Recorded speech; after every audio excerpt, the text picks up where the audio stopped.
उस आदमी का पता चल गया है जिसके कहने पर दिल्ली में पैलेट गन चली थी। सबसे बड़ी अदालत ने चाहा तो कड़ी जांच होगी और फिर जो होगा वो मिसाल बनेगा।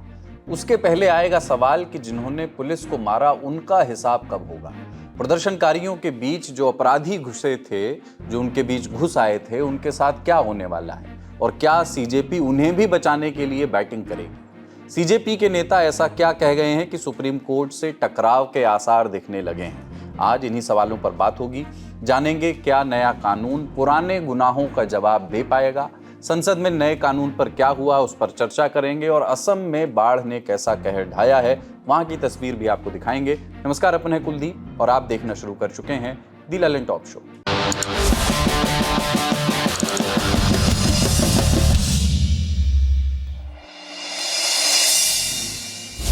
जो सवाल अब तक आंदोलन करने वाले उठा रहे थे, कुछ वैसे ही सवाल सुप्रीम कोर्ट ने उठा दिए हैं। सड़क पर सरकार का विरोध करने वाले, सवाल पूछने वालों को बेरहमी से क्यों पीटा गया।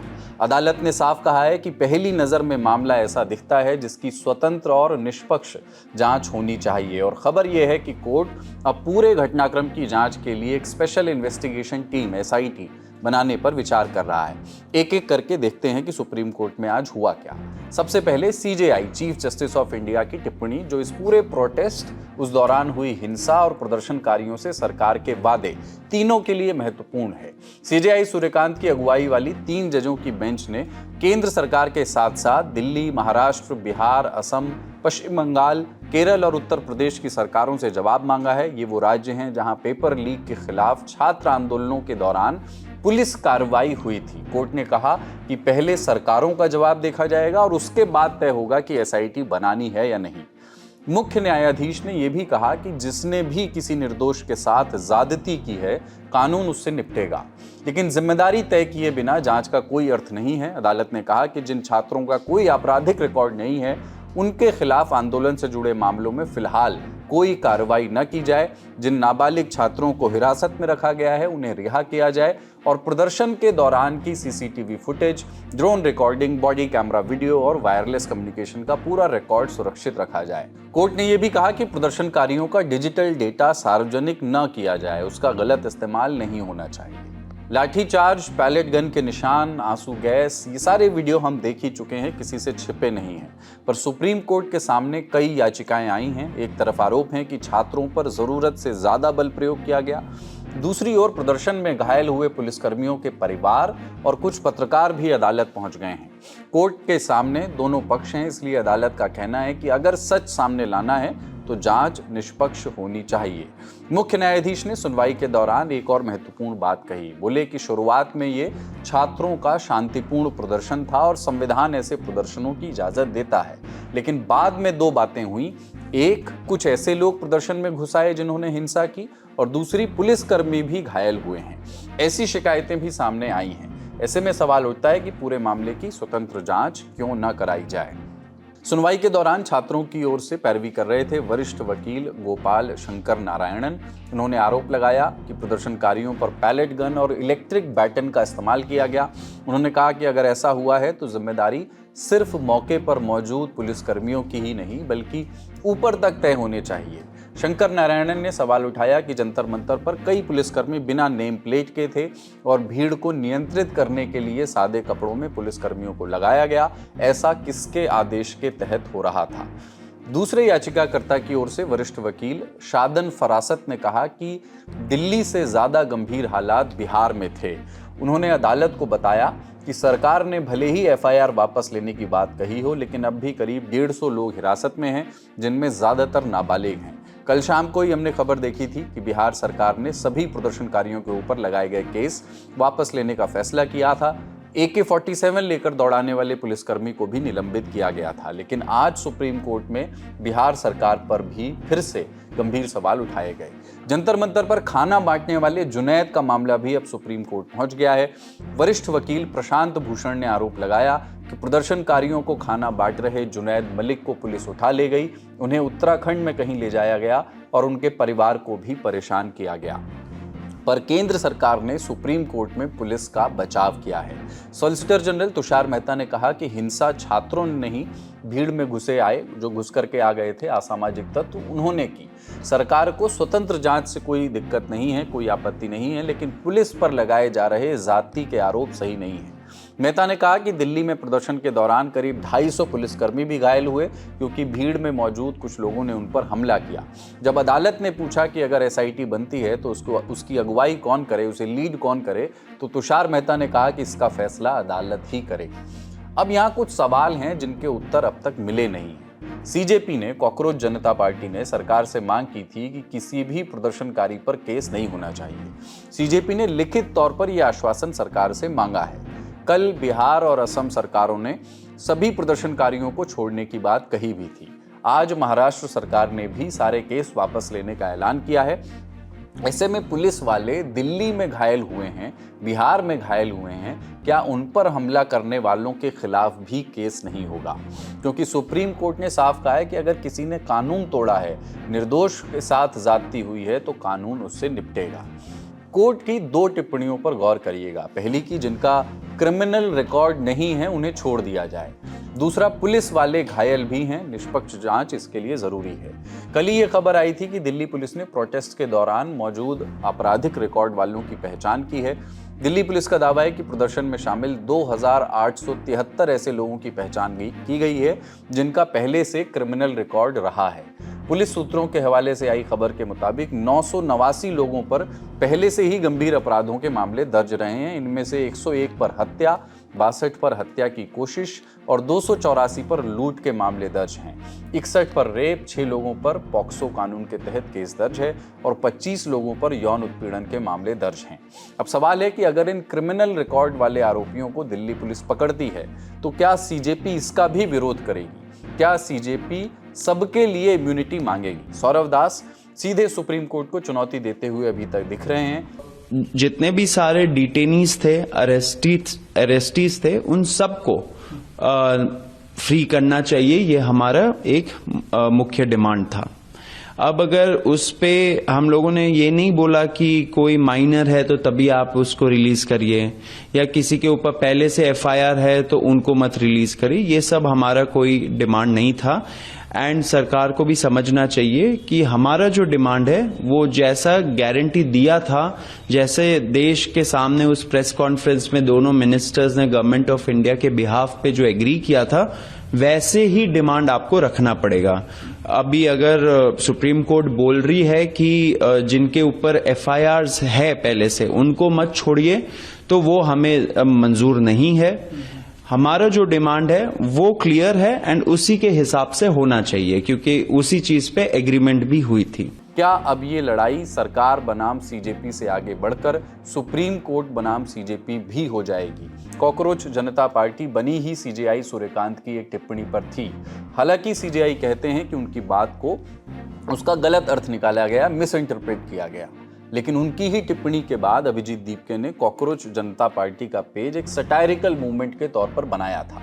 इसी सीजेपी ने सरकार के खिलाफ आंदोलन किया, शिक्षा मंत्री को फलस्वरूप इस्तीफा देना पड़ा। लेकिन अब इसकी अगली टसल, इस टकराव का अगला पड़ाव क्या सुप्रीम कोर्ट की ओर जाता हुआ दिखेगा? सवाल है कि क्या जो मांग सीजेपी कर रही है वो न्याय संगत है? क्या इस तरह से सुप्रीम कोर्ट को चुनौती दी जा सकती है? इस पूरे मामले में एक चीज जो है वो सबसे जरूरी है समझने के लिए आम लोगों को, वो ये है कि विड्रॉल ऑफ एफआईआर जैसी कोई भी चीज कानून में नहीं होती है।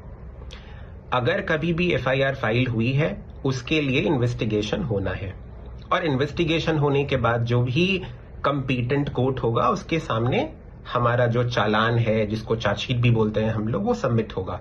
तो आज जो सुप्रीम कोर्ट ने ऑर्डर किया है कि इन्वेस्टिगेशन चालू रहेगा और कोई भी कोअर्सिव एक्शन नहीं होगा प्रोटेस्टर्स पे, ये काफी लीगली साउंड और प्रॉपर ऑर्डर है। इस पर कॉकरोच जनता पार्टी का ये कहना कि मैं इसको मानूंगा नहीं, इसका कोई ऑप्शन नहीं है। कोई भी राजनीतिक आश्वासन जो होता है वो न्यायालय के आदेश से ऊपर नहीं हो सकता। तो सबसे पहले तो यही बहुत एलियन सी चीज थी कि विड्रॉल ऑफ एफआईआर क्या होता है। कभी भी अगर कोई भी कॉग्निजेबल ऑफेंस हुआ है, एफआईआर दायर होगी, उसके बाद उसके ऊपर इन्वेस्टिगेशन होगा ही होगा, और उसके बाद फिर जो है वो पूरी प्रक्रिया पूरी होने के बाद इन्वेस्टिगेशन की जो भी कॉम्पिटेंट कोर्ट है उनके समक्ष लाया जाएगा, फिर वो इसको डिसाइड करेंगे। इस बीच केंद्र सरकार के सूत्रों ने कहा है कि हिंसा में शामिल लोगों के खिलाफ कार्रवाई नहीं करने का कोई वादा नहीं किया गया है। सरकार का कहना है कि सिर्फ शांतिपूर्ण प्रदर्शनकारियों के खिलाफ, जो पीसफुल प्रोटेस्टर्स थे, उनके खिलाफ दर्ज एफआईआर वापस लेने की बात हुई थी, न कि उन लोगों के लिए जो हिंसा में शामिल थे। यानी आने वाले दिनों में ये विवाद और भी बढ़ता हुआ दिख सकता है। आगे बढ़ते हैं। एक सवाल 20 जुलाई से लगातार पूछा जा रहा है, सरकार उसका जवाब नहीं दे पा रही। जंतर मंतर से संसद मार्च के दौरान प्रदर्शनकारियों पर पैलेट गन चली थी या नहीं? पहले कहा गया कि नहीं, पैलेट गन तो चली ही नहीं, लेकिन पैलेट गन से घायल लोग जब सामने आ गए, फिर कहा गया दिल्ली पुलिस ने नहीं चलाई, आरएएफ की जांच होगी। लेकिन अब एक दस्तावेज ने दिल्ली पुलिस के दावों पर सवाल खड़े कर दिए हैं। द हिंदू की रिपोर्ट के मुताबिक संसद मार्ग थाने की डेली डायरी में दर्ज एक एंट्री ने सारे राज खोल दिए हैं। पुलिस डायरी में लिखा है कि रैपिड एक्शन फोर्स ने दिल्ली पुलिस के एक डीसीपी के निर्देश पर एंटी रायट गन से प्लास्टिक पैलेट दागे थे। ये एंट्री 20 जुलाई की कार्रवाई के बाद आरएएफ के डिप्टी कमांडेंट की रिपोर्ट के आधार पर दर्ज की गई।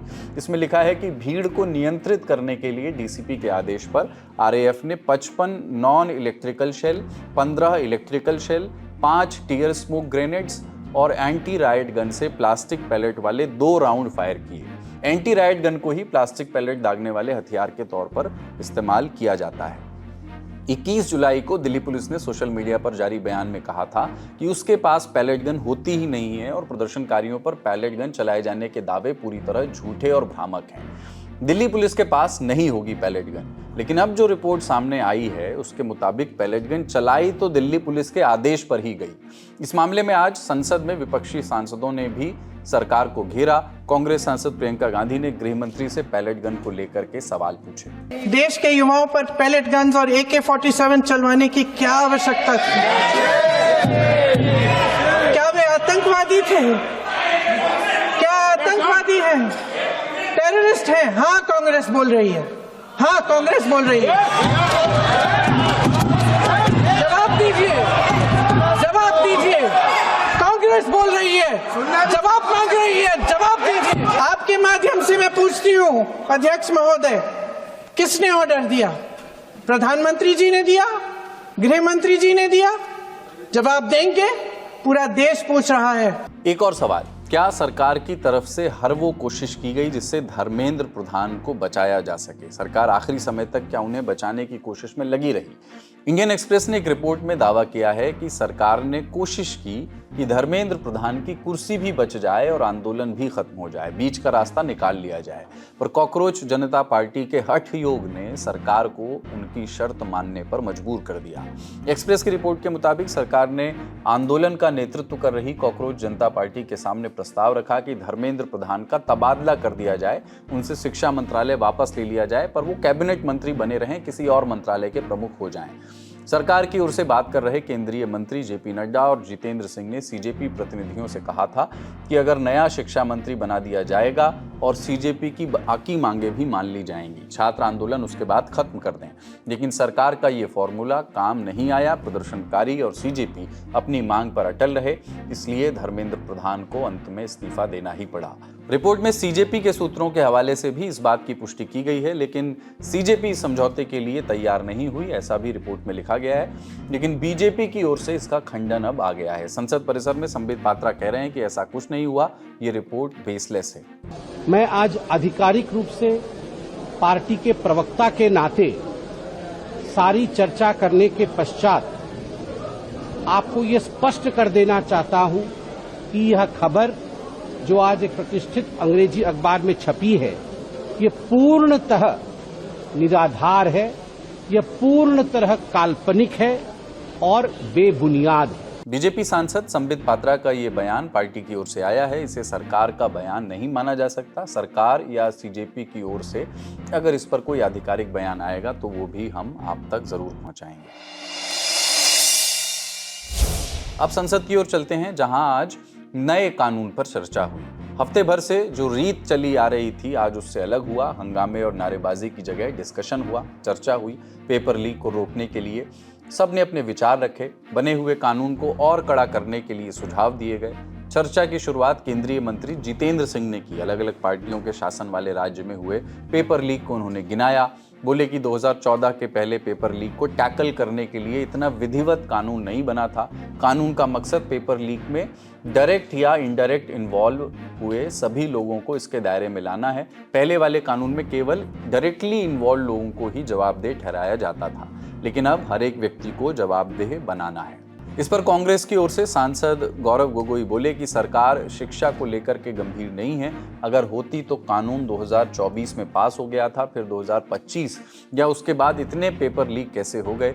ललन टॉप की एक रिपोर्ट से इंटरनेट पर चर्चा का विषय बने इरफान का भी जिक्र गौरव गोगोई ने अपने भाषण में किया।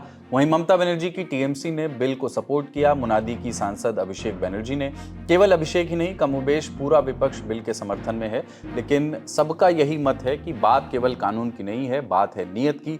और इस बात को जोर देकर के कहा सपा सुप्रीमो अखिलेश यादव ने। उन्होंने पूछा कि अगर कानून से सब सही हो जाता तो कानून बनने के बाद भी इतने पेपर लीक कैसे हो गए। बीच में संसदीय कार्य मंत्री किरण रिजिजू से उनकी हल्की नोकझोंक भी हुई। इमरजेंसी का जिक्र भी आया। किरण रिजिजू बोले कि छात्रों की बात सुनने के बाद सरकार संसद में एक बिल लाई है। क्या ये अच्छा है या फिर आंदोलन को कुचल देना और देश में इमरजेंसी जैसे हालात पैदा करना बेहतर है। जिस पर अखिलेश यादव बोले कि इमरजेंसी तो नहीं देखी है, लेकिन इमरजेंसी के वक्त जो हुआ था वो सब हमने बीते दिनों दिल्ली में देखा है। छात्रों का आंदोलन के बाद सरकार उनका बात सुन के पार्लियामेंट में बिल लेके आता है, ये अच्छा है। या जो आंदोलन होता है तो उसको कुचलने के लिए देश में इमरजेंसी लगा देता है, वो अच्छा आप बता दीजिए।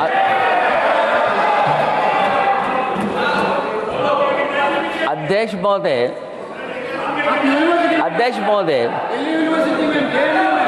महोदय, मैं इमरजेंसी को तो नहीं देखा हूँ, लेकिन इमरजेंसी में क्या क्या हुआ है वो अभी दिल्ली की राजधानी में भी देखने को मिल गया है।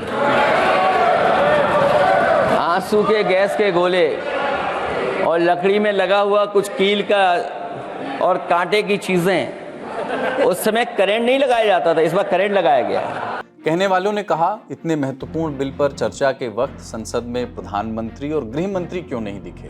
यही बात कांग्रेस महासचिव केसी वेणुगोपाल भी कहते हुए दिखाई दिए। वहीं प्रियंका गांधी वाड्रा ने प्रोटेस्टर्स पर पैलेट गन के इस्तेमाल को लेकर के गृह मंत्री अमित शाह पर निशाना साधा। प्रियंका गांधी ने प्रहलाद जोशी पर भी कुछ कहा, जो नए नवेले शिक्षा मंत्री हैं। उस बात को संसद के रिकॉर्ड से संसद की कार्यवाही से हटा दिया गया, लेकिन वैसी बात उनके भाई ने संसद के बाहर भी कह दी। The BJP puts a man who is a defender of rapists. That's the most filthy type of man. There can be no filthier man than somebody who says that rapists need protection. That is the education minister of India today. It's strange. It's a strange reaction from the Prime Minister that there are so many people in his cabinet. He could have chosen any one of them, but he chooses a person who protects rapists. जो आरोप आज प्रहलाद जोशी पर राहुल प्रियंका ने लगाए, उसके तार 2022 के बयान से जुड़े हैं। प्रहलाद जोशी ने 2022 में बिल्किस बानो गैंगरेप केस के 11 दोषियों की रिहाई पर इंडियन एक्सप्रेस से बातचीत की थी। कहा था कि जो भी किया गया है कानूनी प्रावधानों के तहत किया गया है। जेल में तय समय बिताने के बाद ही रिहा होने का प्रावधान है। प्रहलाद जोशी ने उस समय कहा था कि दोषियों की रिहाई कानून के मुताबिक हुई है और इसमें कुछ भी गलत नहीं है। लोकसभा में प्रियंका के आरोपों पर खुद प्रहलाद जोशी ने सफाई दी। करना चाहिए, ऑथेंटिकेट करना चाहिए।